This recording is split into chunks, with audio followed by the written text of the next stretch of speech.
Okay, I was gonna copy this Nailzilla file. Nailzilla, that's the file extension for all my programs that you can store and file. Nailzilla is the name of the programming language. Nails was a cat of mine, and Eula is like, modular or something I had to kind of pull out of my butt. But, it's kind of a programming language, and you can save it on the file. And I was going to try to copy it over from another box, but instead I'm just going to enter it from scratch, okay? But when I'm done with entering it from scratch, I'm going to want to go ahead and store it back. And I'm going to want to store it back into my testing folder so I can then run it later. There already is one called strategy01.nailzilla in the testing folder. So we're going to want to program the strategy up. Then we're going to want to save it back as the testing folder / strategy02.nailzilla. I'm going to go ahead and specifically enter the extension of the testing folder because I don't believe it's going to work the way it is like this. There's going to be some file protection access problems with the way it's running right now. So let's go ahead and try to work that. All right. So, all right. Okay. So in order to do that, I'm going to go ahead and bring this up. Documents. There's a testing folder. I want to figure out what this extension is. There's a little trick in Windows. You just click that right there, and it actually shows you the true extension right here, which you can copy. Let's go ahead and copy this. All right. Now we got this in our back pocket, and by the way, Strategy 01 is here. We're gonna want to make a new one called Strategy 02 here. All right. So we know what to name it now. All right. All right, so now let's go ahead and program it first. I'm going to be cheating a little bit here. Give me a second here. I'm going to copy this from over here. All right. I hope I didn't lose my camera there. I really do. Lose my camera, and yes, it didn't. Okay, hang on. All right, all right, all right, all right. It's going to be. All right. Top wagering step. Oh shoot! Get this out of the way here. Okay, and then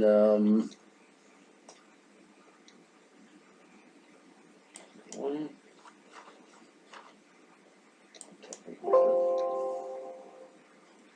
Draw.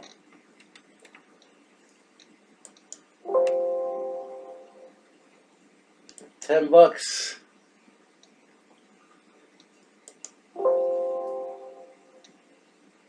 On the randomizer. Then we're going to say clear a specific bet.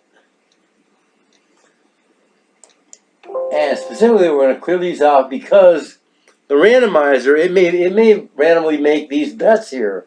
But we don't want these bets at all because we're going to be clearing all of our bets off. And if you clear a bet that a don't bet that comes in on the DC, the don't pass or the don't come line, then the next time the strategy's run and it does a clear all, you're going to lose those bets. So you don't want to make those bets. You want to clear them off before they're even there, in case the randomizer makes those bets. All right. So next thing is okay. Now we're going to make a $25 bet on the pass line, and then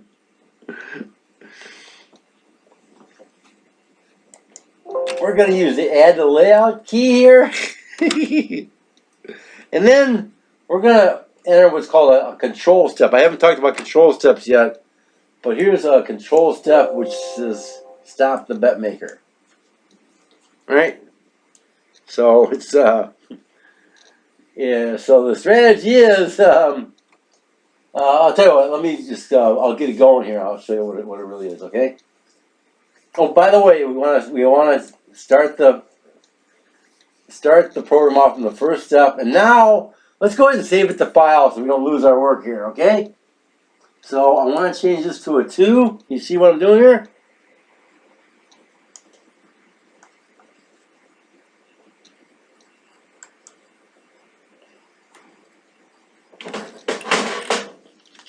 Make that a 2.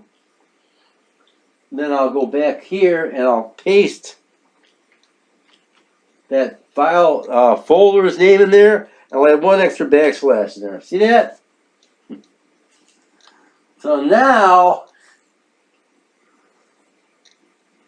I've got a place. Did I do this right? Yeah, I've got a place to store this now. Okay. So now I'll say save the file, and it should work. Okay. You see it turn green? If that don't turn green, that means you got some kind of file protection, or you couldn't write the file out for some darn reason. And that's why I went and specified this here. And now if we go back to our testing folder, it should be here somewhere. See, it's there, right there. Okay, you just got this in here. So now we got our work all saved, and we can go ahead and run it and see what happens. So we'll go ahead and put it back in automatic mode, and we're going to let this guy rip. And the cool thing about this strategy, it really is cool, man, because it combines all the features I've got. One thing I'm going to have to do before I let it run, because it is going to press the randomizer button, we're going to have to program the randomizer first for the number of, see what happened, okay, yeah, for the number of bets it's going to make. So we're going to make, let's say, 3 bets, just to start out with. All right, we're all set to go now. Let's let this guy rip. Oh, where's my thing here? Shoot.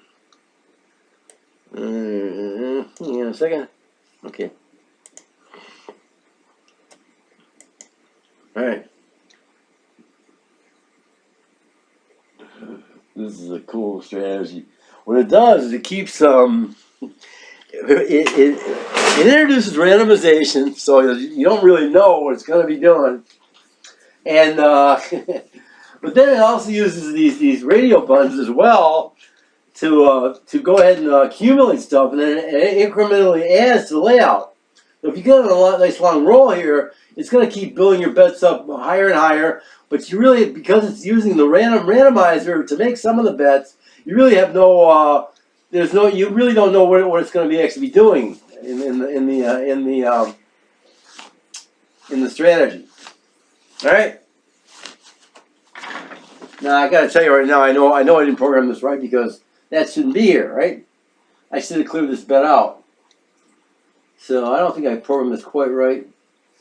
Thought I did, but well, you see, it is incrementing. You see, it increments up. I think I didn't quite get this quite right here, but let me.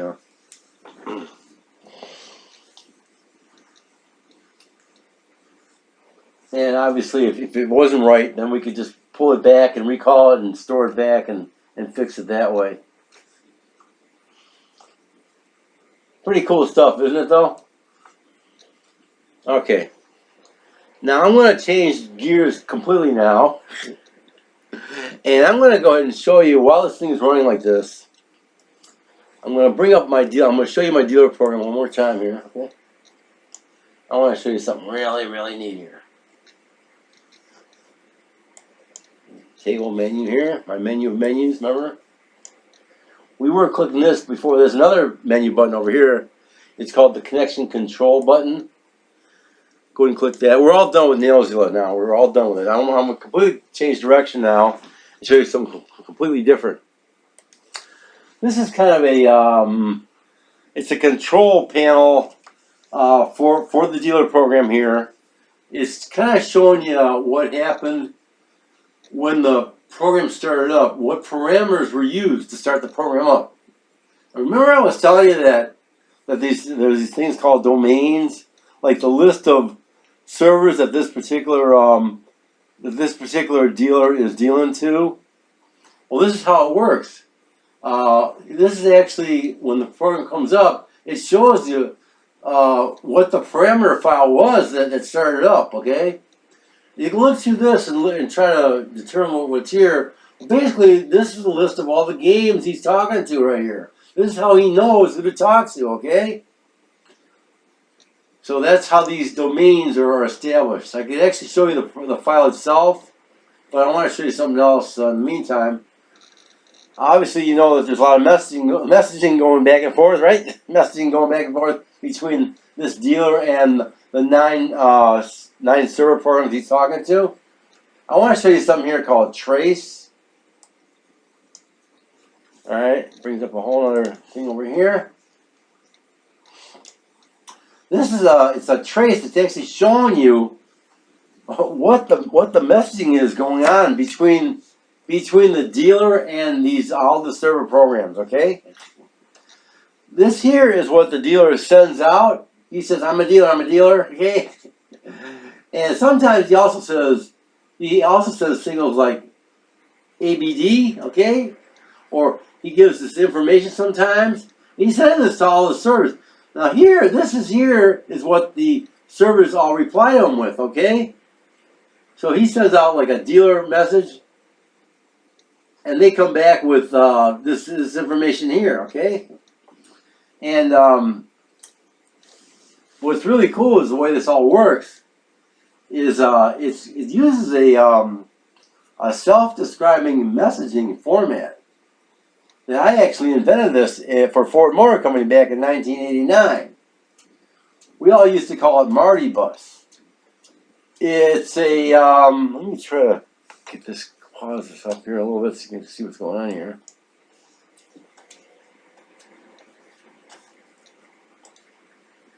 Now I've got a pause button over here. I'm just going to pause it at a certain point here just to show you what the messaging is, okay? So in this particular instance, he sent a dealer message to one of the servers, and that server came back with this status here, okay? And he's telling these things, these little pieces of information. But it's kind of like free form. It's kind of like self-describing message. It works like this: slash parameter name equals parameter value. Slash parameter name equals parameter value. So this one here, this slash gs underscore log, this is the server program telling the dealer that the game state is logged on true, game on true, all bets pending false. It's reporting the game states to the back to the dealer, and you can see how it's human readable, but it also works for computers. Now, after I invented this, obviously they came up with something called XML, and they've got way better ways of doing this. But back in the day, man, this was the shit, man. And we use this. This is still used in Ford even today. I swear to God, I did this stuff back in 1990. They still use this in certain parts of Ford even today. This protocol, this Marty Bus, okay? Pretty cool stuff, huh? It's also got a lot of facilities here. You can do stuff like you can enable breakpoints. You can look for certain strings to pop up in the data streams, and when they pop up, it'll then pause. And so there's all kinds of ways to see what's going on and know what's going on in your messaging. Pretty cool stuff, eh? All right. That's going to be it for this series here. I got a lot more to discuss and some other stuff, but that's it for now. So I just showed you how to install this thing, how to get it from the web, how to install it, how to start it up, all the architecture, all the configurations. What we haven't talked is how to talk between nodes, and I'll talk about that next. Thanks a lot. Bye-bye. Marty Wollner, Livonia, Michigan. 24th of December, 2019.